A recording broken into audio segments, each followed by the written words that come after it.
Assalamualaikum warahmatullahi wabarakatuh. Perkenalkan, nama saya Rizky Audia Nursanti Harahap dengan NIM 08041382530081 dari kelas Biologi A, lebih tepatnya pada kelompok 9 mata kuliah Biologi Sel.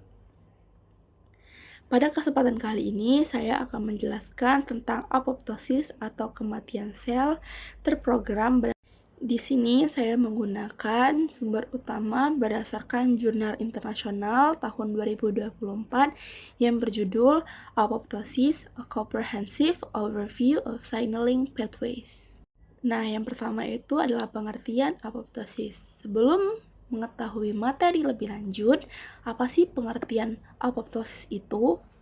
Jadi, berdasarkan referensi dari jurnal internasional tahun 2024, yaitu berjudul Apoptosis: A Comprehensive Overview of Signaling Pathways, Apoptosis Mechanism in Cancer Cell. Apoptosis adalah proses kematian sel yang terjadi secara terprogram yang penting untuk menjaga keseimbangan jumlah sel dalam tubuh atau yang disebut homeostatis.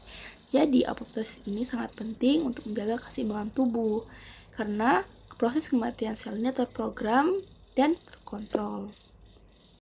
Nah, apoptosis juga memiliki fungsi dan ciri-ciri. Berdasarkan pengertian tadi, yang mana apoptosis adalah proses kematian sel yang terjadi secara terprogram dan terkontrol untuk menjaga keseimbangan jumlah sel yang ada dalam tubuh.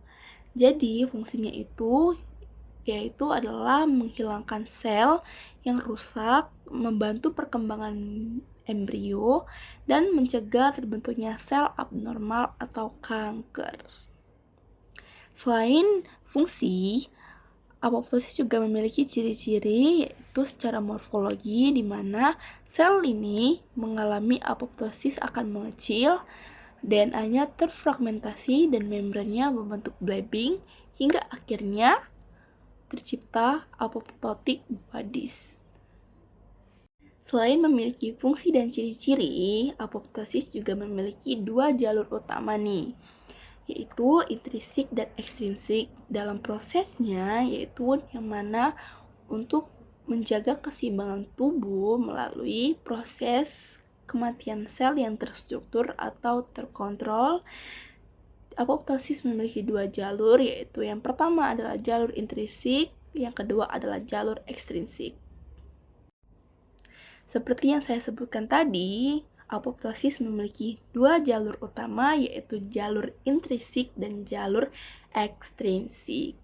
Dari namanya saja kita sudah tahu nih perbedaan dari antara keduanya. Kalau jalur intrinsik, yaitu in, pasti dipengaruhi oleh dalam sel, dan jalur ekstrinsik di mana X, yaitu pasti dipicu oleh dari luar sel. Nah, jadi jalur intrinsik itu dipicu oleh kondisi dari dalam sel seperti kerusakan DNA atau stres sel. Nah, pada jalur ini, mitokondria dalam sel akan melepaskan sitokrom C yang kemudian mengaktifkan caspase.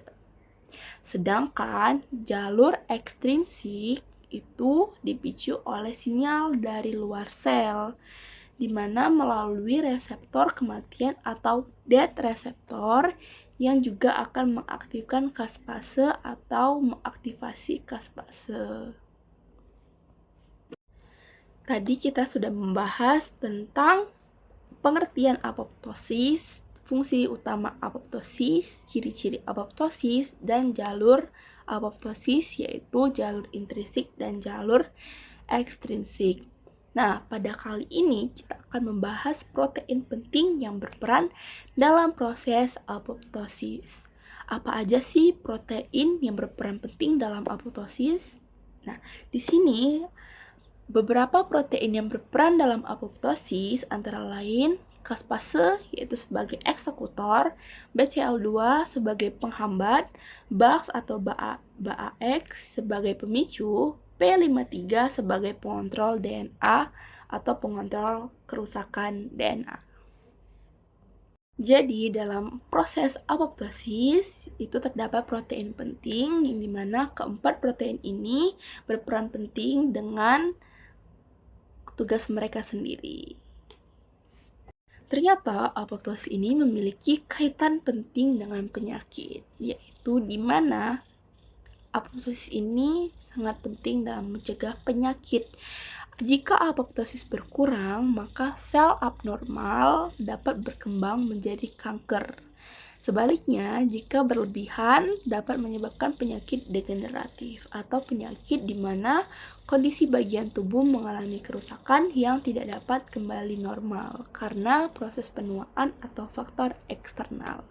Jadi, apoptosis ini memiliki kelebihan dan kekurangan juga dengan kaitannya pada penyakit.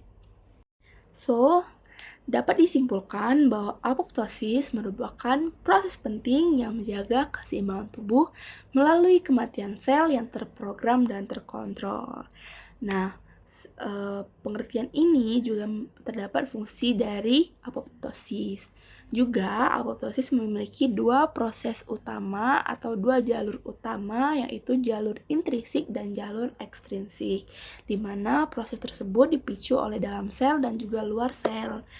Juga, apoptosis ini ada kaitannya dengan penyakit, di mana jika kekurangan apoptosis, maka akan terjadi kanker karena proses sel abnormal berkembang cepat. Dan jika apoptosis berlebihan, maka dapat menyebabkan penyakit degeneratif, yaitu bagian tubuh mengalami kerusakan yang tidak dapat kembali menjadi normal. Sekian video dari saya. Wassalamualaikum warahmatullahi wabarakatuh.